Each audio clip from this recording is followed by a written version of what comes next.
అదిగో శ్రీరామానుజ ఘన గుణ గణ జయధ్వజం వినరో ప్రతి గుండె సడిగా ఆరెపరెప అనుక్షణం.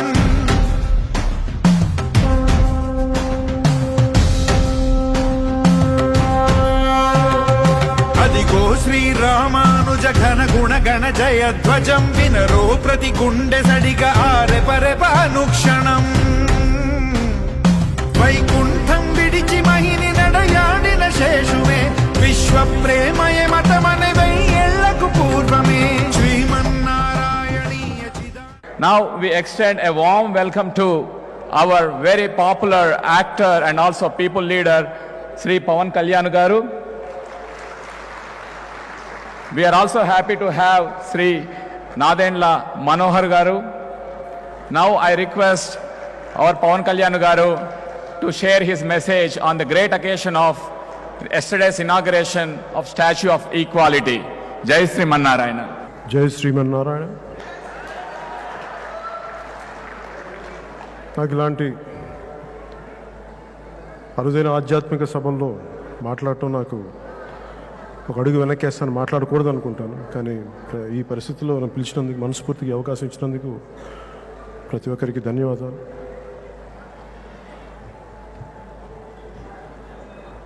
సరిగ్గా సంవత్సరం క్రితం శ్రీ చిన్నజీయర్ స్వామి గారి దగ్గర విజయవాడలో ఉన్న వారి కృష్ణా తీరాన ఉన్న మఠంలో కలిసినప్పుడు వారు చెప్పిన మాటలు నాకు అద్భుతంగా హృదయానికి తాకినాయి. నీ మతాన్ని ఆరాధించు, నీ దైవాన్ని ఆరాధించు, ఎదుటి దైవాన్ని గౌరవించండి. ఇది ఏ మతం కూడా కేవలం అన్ని మతాలు ఉంటుందా లేదో నాకు తెలియదు, కానీ భారతదేశపు తాలూకు గొప్ప లక్షణమే మన మతాన్ని ఆరాధిస్తూనే ఎదుటి మతాలను గౌరవించడం అనేది ప్రత్యేక సాంప్రదాయం, సంస్కృతి ఒక మన దేశంలోనే ఉంది. రామానుజాచార్యుల వారి ఈ విగ్రహ ఆవిష్కరణ నన్ను ఇక్కడ పిలవడం అదృష్టంగా భావిస్తూ ఉన్నాను. ఈ దేశంలో భారతదేశపు జీవన విధానం ఎందుకింత బలంగా నిలబడి ఉంది, ఇన్ని వేల సంవత్సరాలైనా సరే ఎందుకింత బలంగా ఉందనడానికి కారణం మన మతంలో తప్పొప్పులు ఉంటే ప్రశ్నించే హక్కు మనకుంది, నిలదీసే హక్కు ఉంది. కొన్ని వర్గాల వారికి అన్యాయం జరిగినప్పుడు వారి పక్షాన్ని నిలబడి కొన్ని గొంతులు వినిపిస్తాయి. ఇది మన ప్రత్యేకంగా భారతదేశపు సనాతన సాంప్రదాయం తాలూకు గొప్ప లక్షణం. అందుకే ఎన్ని రకాలుగా ఎన్ని పరిస్థితులు వచ్చినా కానీ అన్నిటినీ తట్టుకొని ఈ భారతదేశ జీవన విధానం హిందూ మతం కాదు, ఇది హిందూ జీవన విధానం అంటానికి నిదర్శనం ఇది. రామానుజాచార్యుల వారిని జగత్ ఆచార్యులు అనబోయే ముందు నాకు ఆయన ఒక గొప్ప విప్లవ నాయకుడిగా కనిపిస్తారు. అంటే అణగారిన వర్గాల వారికి ఆలయ ప్రవేశం లేనప్పుడు, జ్ఞానం భగవంతుని చేరుకునే జ్ఞానం కొద్దిమందికే దాన్ని పరిమితం చేసినప్పుడు అవన్నీ కాదని చెప్పి ఆలయ ప్రవేశం అందరికీ దగ్గర తీసుకొచ్చిన ఒక గొప్ప విప్లవ నాయకుడు శ్రీ రామానుజాచార్యుల వారు. ఇలాంటి పరిస్థితి వేరే దేశాల్లో వేరే మతాల్లో జరిగినప్పుడు అలాంటి ప్రోఫెట్స్ని కానీ వీళ్ళని కానీ నిర్దాక్షిణ్యంగా బలి తీసుకోవటం లేదంటే వెలివేయటం జరిగాయి. కానీ ఒక భారతదేశంలోని గొప్ప సంస్కృతే జగత్ ఆచార్యులుగా పిలువబడతాం. ప్రశ్నించి బయటికి వచ్చి నిలబడ్డప్పుడు అలాంటి ఆచార్యులు వారి గురించి ఎక్కడో పుస్తకాలు చదువుకునే వారికి తెలుసు, లేదంటే ముఖ్యంగా వైష్ణవ సాంప్రదాయంలో ఉండేవారికి ఒక గుండెల్లో పెట్టుకునే రామానుజాచార్యుల వారు ఈ రోజున భారతదేశం అంతా తెలిసేలాగా 216 అడుగుల పైచులకు ఈ విగ్రహం జస్ట్ విగ్రహం కాదు, అది సమతామూర్తి. ఈ దేశం అన్ని ప్రాంతాలు, అన్ని భాషలు, విభిన్న సాంప్రదాయాలు, విభిన్న సంస్కృతులకి సంకేతంగా, ఆ సమతకి సంకేతంగా, నిదర్శనంగా ఈ సమతామూర్తిని శ్రీ రామానుజాచార్యుల వారిని ఇక్కడ నెలకొల్పడానికి మూలకారకులైన శ్రీ త్రిదండి చిన్నజీయర్ స్వామి వారి మహాసంకల్పం వల్ల ఇది జరిగింది. ఆయన లాంటి మహానుభావుని సంకల్పించకపోతే భావితరాలకు ఇవ్వగలిగేది డబ్బులు ఇవ్వలేము, జ్ఞానం ఒక్కటే భావితరాలను బతికిస్తుంది. మన చరిత్రలో మహానుభావులు ఎంతమంది వచ్చారో వారి చరిత్ర మనకు తెలిస్తేనే మనం ఏమి పాటించాలి, దేనికి నిలబడాలో తెలుస్తుంది. అలాంటి ఒక ప్రజల్లో సమానత్వం కోసం రామానుజాచార్యుల వారి భక్తుల్లో, ఆయన గురించి కీర్తించిన గురువుల్లో కూడా, ఆళ్వార్లో కూడా ఈ రోజున అణగారిన వర్గాల నుంచి,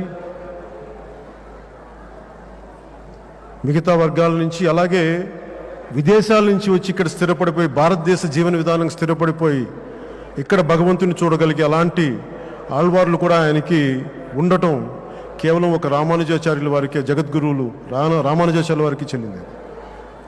అలాంటి విగ్రహానికి వారి గుర్తుగా 216 అడుగుల ఈ విగ్రహం ఇక్కడ స్థాపించడంతో పాటు ఒక 108 దేవాలయాలు భారతదేశంలో ఉన్న అన్నింటినీ చిన్న నమూనాలు ఇక్కడ పెట్టడం కూడా, ఆ అరుదైన అవకాశాన్ని ఇక్కడ తీసుకురావటం, ఇది ఒక హైదరాబాద్కి సరికొత్త భాగ్యనగరానికి ఒక సరికొత్త గుర్తుగా, సరికొత్త చిహ్నంగా ఈ రామానుజాచార్యుల వారి తీర్థం మహాతీర్థంగా మారి ప్రతి ఒక్కరిని, దేశం మొత్తం అందరినీ ఆకట్టుకుంటుంది. అందుకని మనస్ఫూర్తిగా నన్ను ఈ కార్యక్రమంలో పాల్గొనే అవకాశం లభించినందుకు, నాకు ఆహ్వానం ఇచ్చినందుకు ప్రత్యేకంగా శ్రీ త్రిదండి చిన్నజీయర్ స్వామి వారికి నా పాదాభివందన, కృతజ్ఞతలు. అలాగే ప్రత్యేకంగా ప్రధానమంత్రి శ్రీ నరేంద్ర మోదీ గారి చేతుల మీదుగా విగ్రహావిష్కరణ జరపడం మనస్ఫూర్తిగా చాలా ఆనందం. మోదీ గారికి ప్రత్యేకంగా సమయం చూసుకొని వచ్చిన మోదీ గారికి, ప్రధానమంత్రి మోదీ గారికి నా ప్రత్యేక కృతజ్ఞతలు. ఈ సమతామూర్తి విగ్రహాన్ని మనందరం భవిష్యత్తులో భిన్న మతాలకి, భిన్న సంస్కృతులకి, భిన్న భాషలకి సంకేతమైన, మన సంస్కృతికి చిహ్నమైన ఈ రామానుజాచార్యులు మనందరం గుండెల్లో పెట్టుకొని ఆయన స్ఫూర్తిని ముందుకు తీసుకెళ్తామని మీకు మాటిస్తూ సెలవు తీసుకున్నాను. జై శ్రీమన్నారాయణ.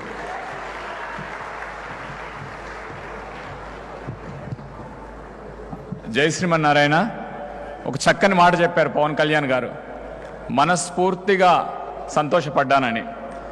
నిన్న చూసిన కార్యక్రమం తర్వాత భారతదేశంలోనే కాదు, యావత్ ప్రపంచంలో ఈక్వాలిటీకి సమతామూర్తి అయిన శ్రీ భగవద్ రామానుజుల వైభవం ఇంకా ఇంకా వ్యాప్తి చెందుతుంది రేపటి నుండి. జై శ్రీమన్నారాయణ. ఇప్పుడు స్వామివారు పవన్ కళ్యాణ్ గారికి మంగళాశాసనాలు అందజేస్తారు. మీ కరతాళ ధ్వనులు.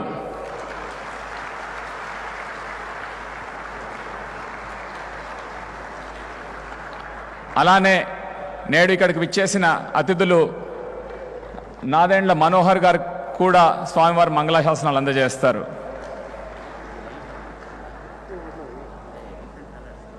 పవన్ కళ్యాణ్ గారు మాట్లాడిన మాటలు విన్న తర్వాత నాకు ఒక కవిత గుర్తొచ్చింది హిందీలో.